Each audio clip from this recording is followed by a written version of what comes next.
Hermanos, bendito sea nuestro Padre Celestial, que ya desde la eternidad ha compuesto una obra maestra, ha hecho de nosotros su propia poesía, y desde la eternidad misma el Padre Celestial ha enviado a su Hijo a la tierra. El Verbo, que es la segunda persona de la Trinidad, adquiere una naturaleza humana, se reviste de humanidad, viene a esta tierra, muere en la cruz, pero al tercer día resucita, para que todo aquel que crea que Jesucristo es el Mesías y que Jesucristo es el Hijo de Dios, tenga vida, y no solo vida eterna, sino vida en abundancia. Y bendito también sea el Espíritu Santo, que trae a nosotros la realidad del Hijo, trae a nosotros la obra del Hijo, trae a nosotros la salvación que Jesucristo la ha realizado en la cruz del Calvario. Imaginémonos, hermanos, en una gran orquesta sinfónica. Y para que esa orquesta sinfónica pueda sonar a la perfección, es necesario que haya un compositor que haya creado esa obra maestra. Ese es nuestro Padre Celestial, que ha ideado una composición en la cual nosotros somos y estamos involucrados. Pero es necesario, para que esa composición pueda hacerse real, se necesitan ejecutantes y un director de orquesta. Ese director de orquesta es Jesucristo, que descendió de los cielos para salvar a los hombres. Y el Espíritu Santo trae esa realidad a nosotros por medio de la fe. Con esta pequeña analogía, hermanos, nosotros podemos entender una reflexión teológica que la Iglesia ha realizado por muchos años, que se llama la Trinidad económica, en donde el Dios Trino se relaciona con su creación y con su pueblo. La forma en cómo el Dios Trino se relaciona con nosotros. Y eso, hermanos, es gracia. El hecho de que Dios mismo nos haya dado a su Hijo para tener vida y vida en abundancia es una gracia. Y en esta mañana, hermanos, vamos a estar reflexionando sobre lo que es la gracia de Dios, las riquezas de la gracia de Dios en nosotros. Así que vamos a estar hablando de lo que es la gracia, cómo es la gracia y el objetivo de la gracia en nosotros. Que el Señor realmente pueda iluminar nuestros ojos y que podamos nosotros, por el Espíritu, recibir aquello que está en su palabra. Así que oremos una vez más para que el Señor nos dé, como decía nuestro hermano, espíritu de sabiduría. Padre Celestial, nos acercamos a ti confiadamente por medio de tu Hijo Jesucristo. Señor, nosotros no podemos hacer nada fuera de tu Hijo. Te pedimos, Señor, que tu Santo Espíritu pueda ayudarnos en esta mañana para entender el valor de tu gracia. Para entender, Señor, que tu gracia es lo que nos ha salvado, lo que nos santifica. Y también es tu gracia, Señor, la que va a hacer posible que nosotros experimentemos tu reino en la gloriosa segunda venida de tu Hijo. Señor, danos fortaleza, danos sabiduría, danos entendimiento, Señor, para perseverar en tus caminos, para hacer tu voluntad y vivir según aquellas obras que tú mismo has preparado para que anduviésemos nosotros en ellas por medio de tu Espíritu. Gracias por esta mañana, por cada hermano, y te pedimos, Señor, que tu presencia pueda traer gozo y paz a nuestras vidas. En el nombre de Jesús, amén. Hermanos, en esta mañana nos toca Efesios capítulo 2, desde el versículo 1 al 10. Como ya hemos explicado, en esta mañana vamos a tratar de reflexionar un poquitito de lo que es la gracia de Dios. En los primeros 3 versos vamos a tratar de entender lo que es la gracia de Dios.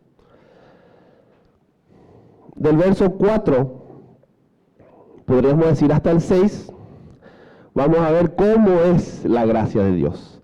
Y del 7 hasta el 10, el objetivo de la gracia de Dios en nosotros. Así que vayamos al texto, leamos primeramente los primeros 3 versos. Efesios 2, versículo 1, 2 y 3.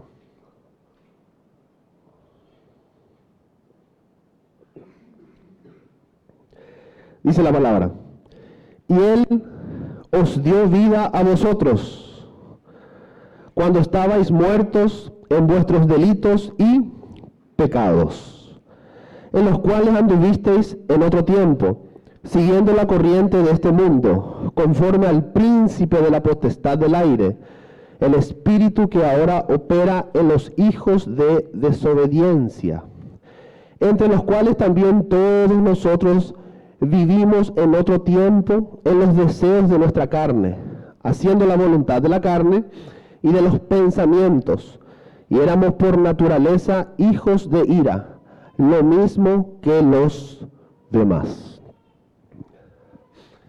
Hermanos, en estos 3 versículos vamos a tratar de comprender lo que es la gracia de Dios.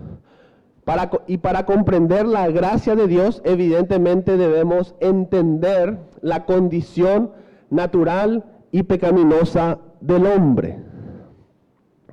En esa primera frase, cuando el apóstol dice, os dio vida a vosotros, no solamente se refiere a los gentiles, obviamente que sí, pero por sobre todas las cosas lo que el apóstol Pablo quiere enfatizar es la gracia de Dios.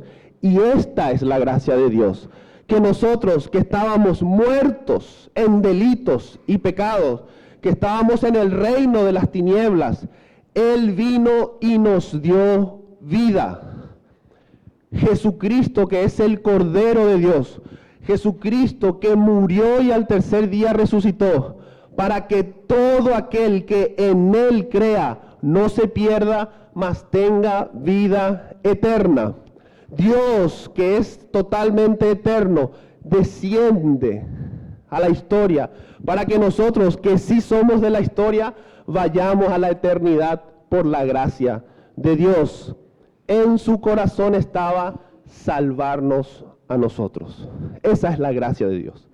La gracia de Dios es que Jesucristo te salvó a vos y me salvó a mí. ¿Y de qué nos salvó? ¿Y cuál era la condición nuestra antes de conocer al Señor? Porque aquí Pablo nos va a explicar cuál era nuestra condición, y no solo eso, sino también el futuro que le espera a todos aquellos que rechazan el Evangelio. Primeramente, Pablo enfatiza en el verso 1 que los hombres estaban muertos en sus delitos y pecados. Hermanos, cuando nosotros hablamos de muerte espiritual, bíblicamente nosotros entendemos separación. Es decir, que nosotros, antes de conocer a Jesucristo, estábamos totalmente separados de Dios, fuera de la gloria de Dios, fuera de los caminos de Dios. Y cuando habla de delitos y pecados, delitos hace referencia a que estábamos totalmente desviados de los caminos de Dios. Y no solamente desviados de los caminos de Dios, sino que cada pecaminosidad que nosotros hacemos es un delito contra la santidad de Dios. Y si Dios es eterno, el pago debe ser eterno. Porque Dios no tendrá al pecador por inocente. Y la gracia de Dios no viola su perfecta justicia. A veces nosotros tenemos un concepto de gracia que es un regalo inmerecido, y lo es, pero a veces decimos, bueno, a veces ponemos algunos ejemplos. Bueno, mi hijo se aplazó en 200 materias y le compro un auto.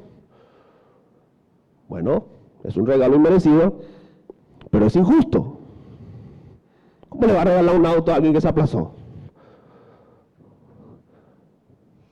En cambio, la justicia de Dios no viola, la gracia de Dios no viola su justicia, porque alguien tuvo que pagar en aquella cruz. Alguien. Y esa justicia viene a nosotros. Esa es la gracia, hermanos. La gracia es que Dios nos dio vida. Y miren, hermanos, acá el apóstol Pablo quiere enfatizar que a causa de nuestra naturaleza pecaminosa y de los pecados que surgen de una vida desvinculada a Dios, nosotros estamos muertos espiritualmente. Y después hay tres cositas que enfatiza. Seguíamos la corriente de este mundo. El siguiente verso. Qué sabio era el apóstol Pablo. Qué inspirado el apóstol Pablo. ¿Acaso no es esa nuestra realidad, hermanos? ¿Qué pasa si nos juntamos con personas que dicen grosería y grosería y grosería y grosería y seguimos esa corriente? Tarde o temprano nosotros también empezamos a tener ese vocabulario. ¿Qué pasa si tenemos comunión con los fornicarios y tarde o temprano seguimos esa corriente? Esa es la corriente del mundo, con sus pasiones pecaminosas. Por eso Dios, hermanos, en su gracia, hizo una obra maestra que se llama la iglesia, para que en la iglesia tengamos comunión unos a otros, y aquellos hermanos que caminan en santidad puedan contagiar a los otros hermanos que no caminamos tanto en santidad. Pero aquí el apóstol Pablo enfatiza lo que nosotros éramos antes de conocer el Evangelio. Seguíamos por naturaleza la corriente pecaminosa de este mundo. ¿Y quién es el capo de este mundo? ¿Quién es el Dios en minúscula de este mundo? ¿Quién es, hermano? Satanás. Aquel querubín que dio la espalda a su creador y se rebeló contra su creador y se convierte en un Dios en minúscula, no en esencia, porque él es una creación, pero una creación caída, malvada, y él es hoy el príncipe que opera en esta corriente del mundo. Así que, hermanos, naturalmente el hombre pecaminoso, el hombre que está separado de Dios, el hombre que está negando el Evangelio de Jesucristo, tiene tres características. Sigue la corriente de este mundo, es guiado por su papá, que es Satanás, y obedece todos los deseos pecaminosos de su carne. Ahí están los tres enemigos del cristiano: el mundo, Satanás y nosotros, nuestra carne. Hay una fuerza en nosotros que hace que constantemente estemos cometiendo pecados. Y por supuesto que también habla de los pensamientos. Y miren qué interesante, habla de los deseos pecaminosos de la carne y habla también de los pensamientos, porque el ser humano es una unión psicosomática. Es decir, lo que nosotros pensamos, eso va a influenciar en nuestros sentimientos, y lo que sentimos va a influenciar en nuestra toma de decisiones. Y el mundo, con su corriente, guiado por Satanás, está metiendo basura y basura en las mentes de las personas. Y ese es el campo de batalla, nuestra mente. y pensamos en cosas que no tienen relación con Dios. Y por supuesto que cuando estábamos fuera de Cristo, lo único que teníamos en mente eran las cosas de este mundo, perdidos. Y estamos tan contaminados en nuestra mente que eso despierta los deseos pecaminosos de nuestra carne y le damos rienda suelta al pecado, que son delitos ante la santidad de Dios. Esa es nuestra condición pecaminosa antes de conocer al Señor. Y si aquí hay alguien que está negando aún el Evangelio, esa es tu condición. Y dice algo aún más fuerte: son hijos de ira. Es decir, que existe un juicio en el futuro para todos aquellos que han negado el Evangelio, y la condenación será cadena perpetua por los siglos de los siglos y de los siglos y de los siglos, con Satanás y sus demonios. Todo aquel que niega el Evangelio le espera una separación eterna con Dios en el fuego eterno.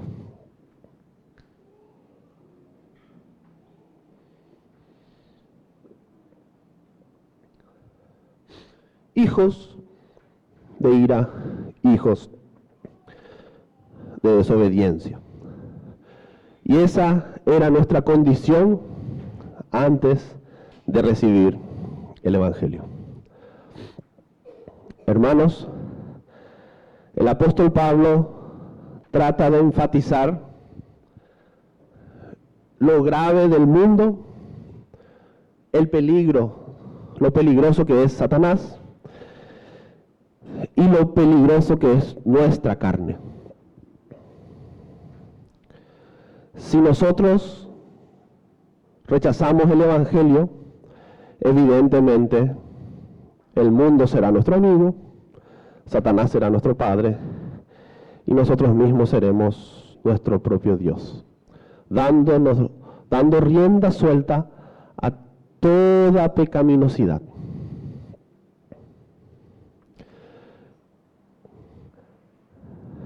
Pero, como dice la primera frase, Él nos sacó de esa realidad. Aunque esa realidad hoy puede seguir molestando en la iglesia, porque la fuerza pecaminosa nuestra debe ahora estar bajo la sujeción de la cruz de Cristo, y que cuando Él venga eso va a desaparecer completamente, ese poder del pecado.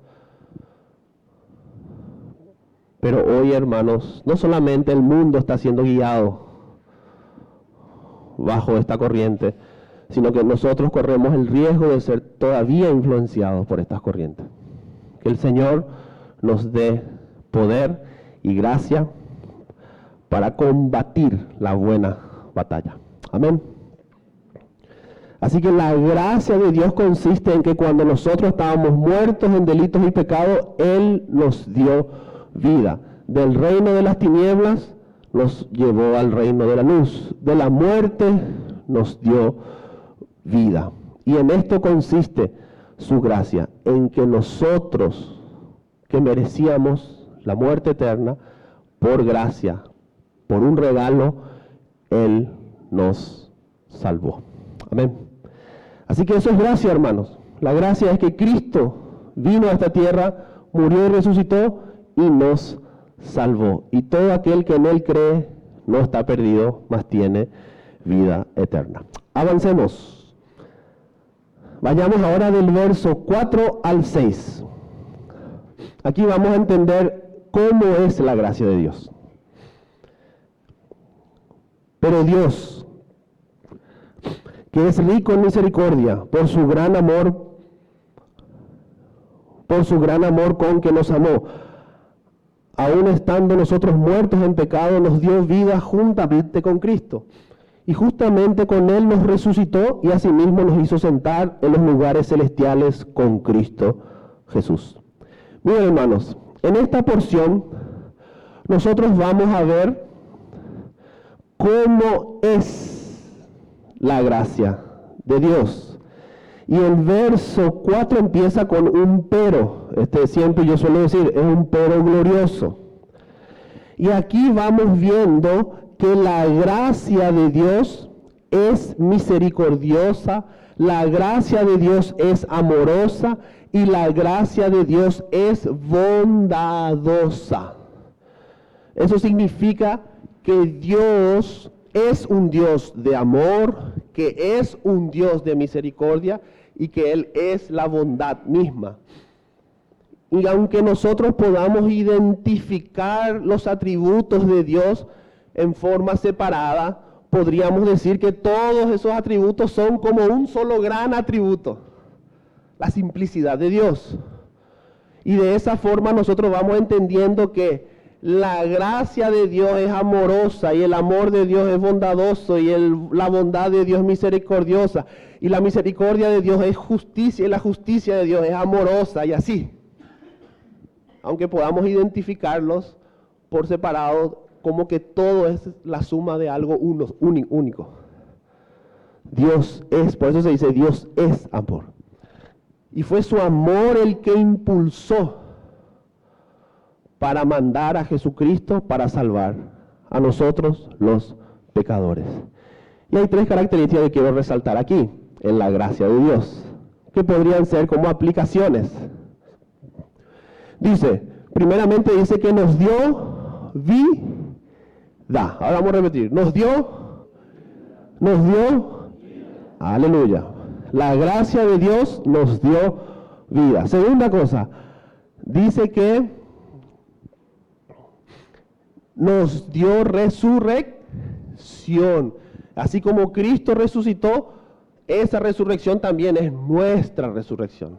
Y el tercero es que nos hizo sentar en los lugares celestiales con Cristo Jesús.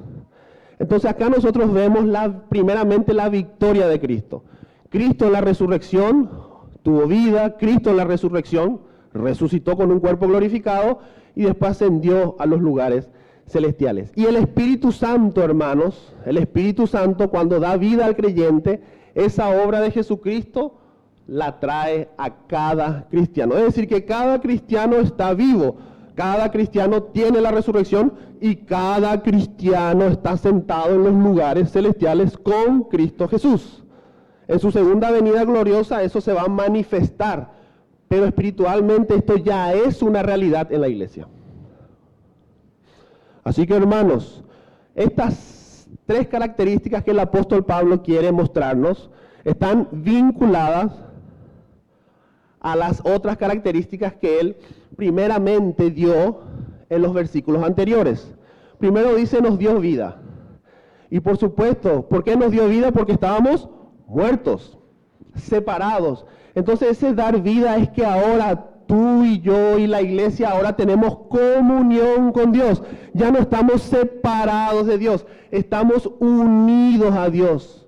Tenemos vida porque ya estamos unidos a Dios por la obra del Espíritu Santo. Y ahora tenemos la resurrección de Cristo. ¿Qué significa eso? Que el poder glorioso de Cristo también es nuestro poder. ¿Para qué? Para no ir bajo la corriente de este mundo, para no ser guiado por Satanás y para no satisfacer los deseos pecaminosos de nuestra carne. Tenemos resurrección, el poder de su resurrección, como decía Pablo. Niego mi justicia propia, ¿para qué? Para conocerle a Él y el poder de su resurrección. ¿Y qué nos enseña también el apóstol Pablo? Que por medio del bautismo estamos vinculados no solo a la muerte para que muera el viejo hombre, sino que también estamos vinculados con su resurrección para andar en vida, para ser hombres espirituales, para ser hombres sabios, conforme al llamamiento, y que podamos ir hacia esa dirección, no en la dirección del mundo, no obedeciendo los engaños y la mentira de Satanás. Y tampoco para satisfacer nuestro ego personal, nuestra propia justicia, esa propia idolatría que tenemos para con nosotros. Eso debe morir todos los días por el poder de su resurrección en nosotros. Jesucristo resucitó para que nosotros tengamos poder, para que tengamos fuerza, para que tengamos ánimo en medio de la dificultad. Y decir como el salmista, aunque ande en valle de sombra y muerte, no temeré, porque tu vara y tu cayado me infundirán aliento. Porque es la vara y el cayado del Señor lo que hace posible andar y vivir en resurrección. Entonces hay una vinculación entre estos versos con los versos anteriores. Primeramente nos dio vida, tenemos comunión, pero también tenemos el poder de la resurrección para no ser guiados por el mundo, para no ser guiados por Satanás y para no satisfacer los deseos pecaminosos de nuestra carnalidad.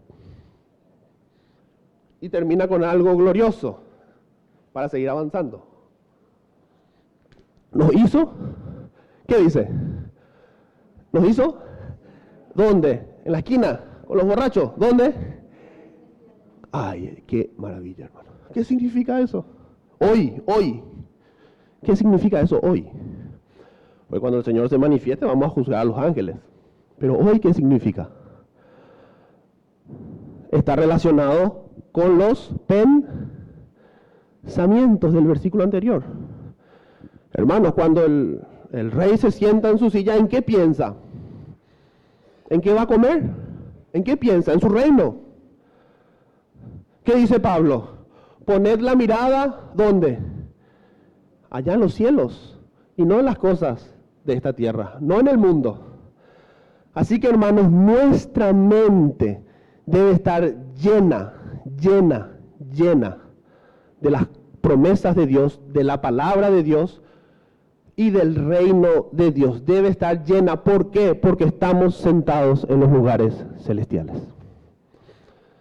Imagínense, estamos sentados en los lugares celestiales y yo estoy pensando en otra cosa. Me van a mirar, hey. Imagínense en una reunión, están todos sentados y uno está con su celular así. Che, me mensajeó, estamos en una reunión. ¿Qué hace con el celular? Estamos sentados con Jesús. ¿Para qué?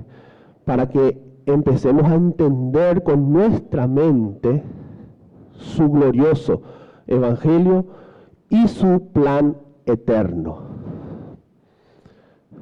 Y que podamos nosotros llenar nuestra mente de las riquezas de su gracia.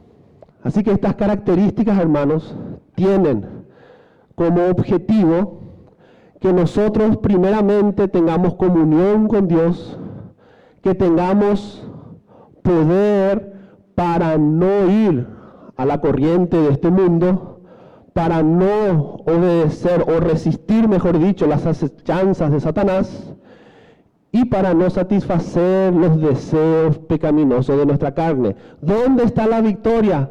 En los lugares celestiales, en tu mente. ¿En qué pensamos? ¿Qué es lo que nos tiene preocupado acá todo el día? La plata. ¿Qué es lo que te ocupa? ¿Qué es lo que tu mente? Porque ahí está el problema. Ahí está la batalla. De afuera el enemigo tira dardos a la mente, pero de adentro el Espíritu Santo quiere renovar tu mente. Por eso Pedro enfatiza para que entendáis. Pablo quiere que se entienda estas cosas. Que hagamos el esfuerzo de entender a qué cosa Dios nos ha llamado. Pero si no entendemos, es porque no estamos entrenando nuestra mente. Esto es un ejercicio, hay que entrenar todos los días, hay que despertarse de la cama e ir a los lugares celestiales y sentarse con Cristo. Señor, ¿qué debo hacer hoy? ¿Cuál es el propósito para este día? Diego, el propósito es esto, esto y esto. Y mi mente está en eso que Jesús me dijo por su Espíritu, mediante su palabra.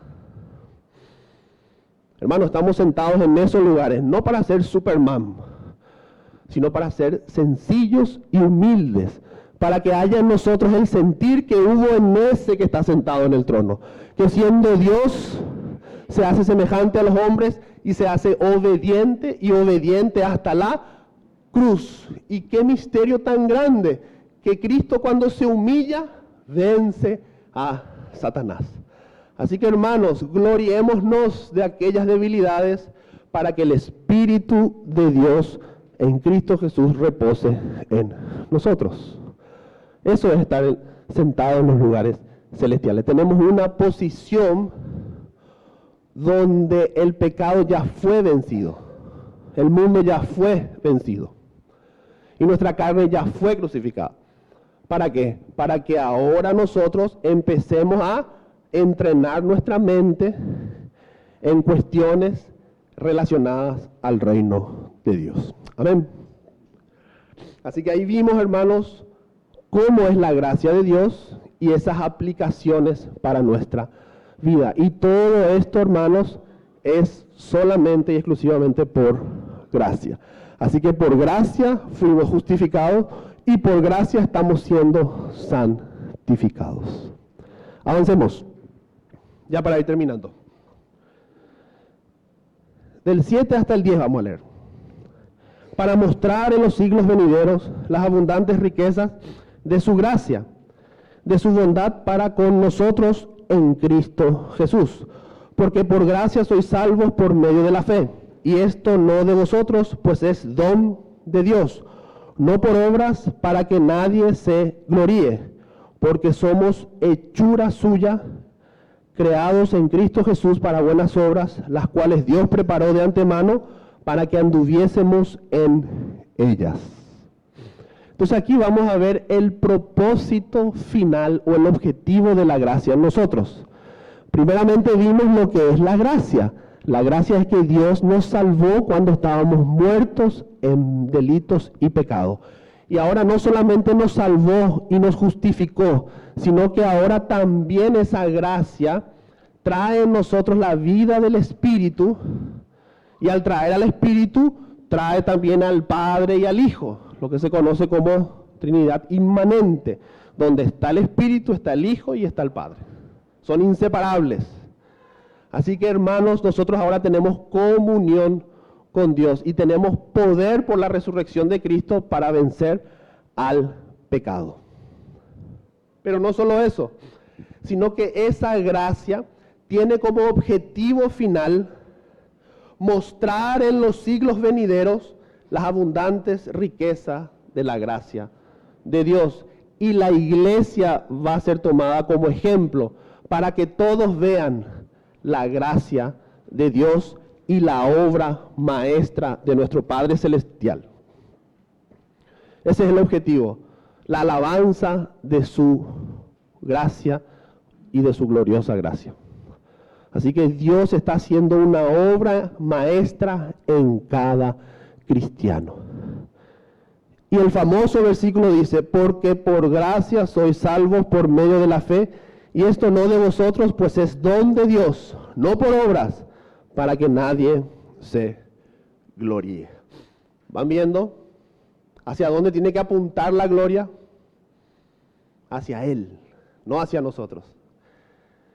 Y este versículo es clarísimo, que la salvación del hombre es única y exclusivamente por la gracia mediante la fe.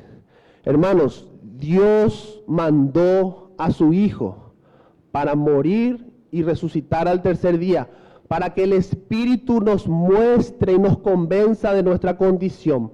Pero es necesario que el hombre tome una decisión. El hombre decide creer o el hombre decide rechazar. Si decide creer y arrepentirse de corazón, va a ser salvo no por alguna obra que él pudiera hacer delante de Dios, porque todo lo que nosotros hacemos para ganar salvación son como trapos sucios para Dios. No sirven. Puede parecer muy loable ante los hombres, pero no ante Dios. El único que puede satisfacer la justicia de Dios es su Hijo. Y ese hombre murió en la cruz para que el Espíritu ahora nos impute su justicia. Y su justicia es nuestra justicia. Y el Padre hoy nos mira como perfectos porque la justicia del Hijo también es nuestra justicia. ¿Por alguna obra? Absolutamente no. Por eso la cristiandad y el resto de las religiones estamos en veredas opuestas. Porque todas las otras religiones algo hay que hacer para ganar algún tipo de salvación. Pero en la verdad no.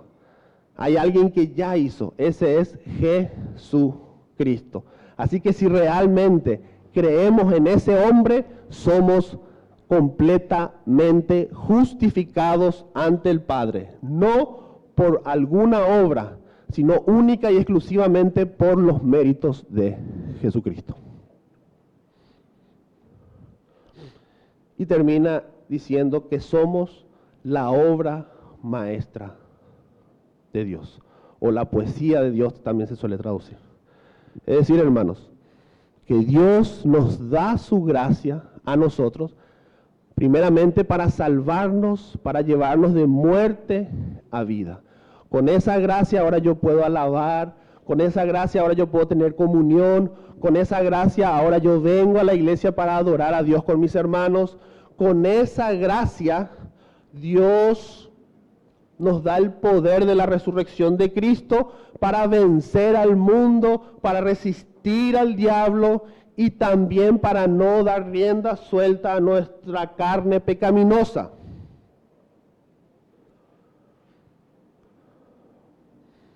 Pero el objetivo final es para la alabanza de su gloria en los siglos venideros. Y es necesario, hermanos, al tener este entendimiento, que nosotros por medio de la oración, por medio de la comunión con los hermanos, por medio del poder de su palabra, empecemos a entender cuáles obras Dios preparó para que nosotros la empecemos a aplicar, para que se cumpla en nosotros no solo oidor, sino hacedores. Dios quiere eso, hermano. El que me ama, dice el Señor, va a cumplir mis palabras. Así que, hermanos, en esto consiste la gracia de Dios. Esto es la gracia de Dios. La gracia de Dios está relacionado con su amor, con su bondad, con su justicia, para que realmente todos nosotros, cuando estábamos muertos en delitos y pecados, Él nos dio vida y ahora tenemos comunión juntamente con Él y tenemos poder para vencer al enemigo y nos introduce en esta gran obra maestra. ¿Para qué? Para la alabanza de su gloria.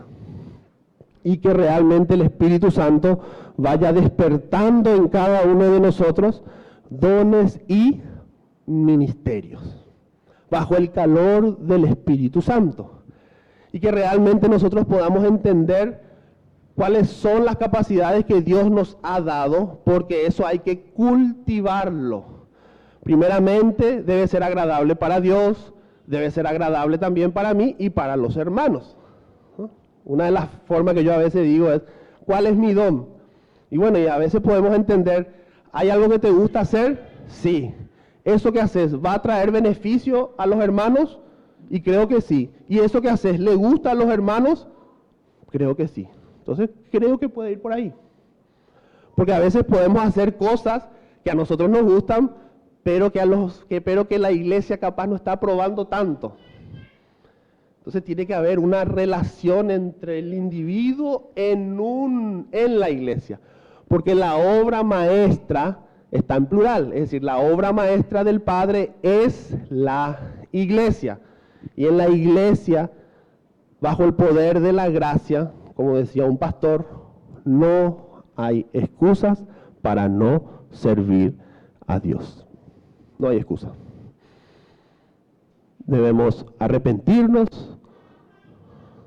debemos pedir al Señor, debemos volver al Santísimo y debemos, hermanos, restaurar nuestra comunión con Dios para que Él cambie, siga cambiando y transformando nuestra mente y produzca Él mismo en nosotros el querer como el hacer. Hermanos, Dios quiere un pueblo que le sirve. Dios quiere un pueblo que pueda desarrollar sus dones para la edificación de su iglesia. Dice que cada miembro de cada cada miembro de la iglesia es una piedra viva, es una piedra viva, es una piedra que está activa, pero no está activa en su propia justicia o en su propia carne o poniendo su fe en esos dones, sino que está activa porque tiene comunión con Dios y utiliza el poder de la resurrección para vencer a este mundo. Y allí podemos presentarnos nuestros cuerpos como sacrificio vivo, ser personas humildes para servir. Y que el Espíritu Santo a veces nos hace personas humildes, corderitos, pero a veces, hermano, el Espíritu Santo también nos tiene que hacer un poco leones. Porque hay situaciones que el diablo quiere meter en la congregación. Así que debemos amarnos unos a otros, pero también debemos amar la doctrina de Cristo y a Cristo. Así que el Señor pueda despertar en cada uno de nosotros aquellos dones, aquellos servicios, ¿para qué? Para que se cumpla en nosotros lo que Dios ha hecho ya desde la eternidad. Así que, hermanos, todo lo que nosotros somos, todo lo que el Señor está haciendo con nosotros y todo lo que el Señor después va a hacer con nosotros, todo eso es la gracia de Dios. Es un regalo que Él nos ha dado y que Él mismo puede ayudarnos para que nuestra mente se llene de su palabra, nos llenemos más de oración y que podamos nosotros realmente tener un impacto primeramente en nosotros, en nuestra familia y en la iglesia y por supuesto en el país o en la ciudad. Sería lindo, hermanos, que los jueves hagamos ese esfuerzo de venir y orar. Llenar nuestra mente. Hagamos un ejercicio el lunes. Vamos a llenar nuestra mente el lunes. Dios, Dios, Cristo, Jesucristo, palabra, video, lo que sea. Martes, Dios, Dios, Jesucristo, Cristo, Cristo. Miércoles, Dios, Dios, Jesucristo, Cristo. Jueves, oración, qué gusto, voy a ir a orar con los hermanos. Pero si después, jueves, 8 menos 5, tío, estoy a la reunión ya. A mí me pasó eso varias veces y me sigue pasando. Tío, me tengo que ir, la conciencia dice, tenés que ir. Y bueno, y vamos. Está bien, obedezco la conciencia como muchos hermanos enseñan, está muy bien, eso es peor que nada. Pero Dios trabaja también en el querer. Porque para otras cosas sí tenemos tiempo. Hermanos, tiempo, no hay excusa.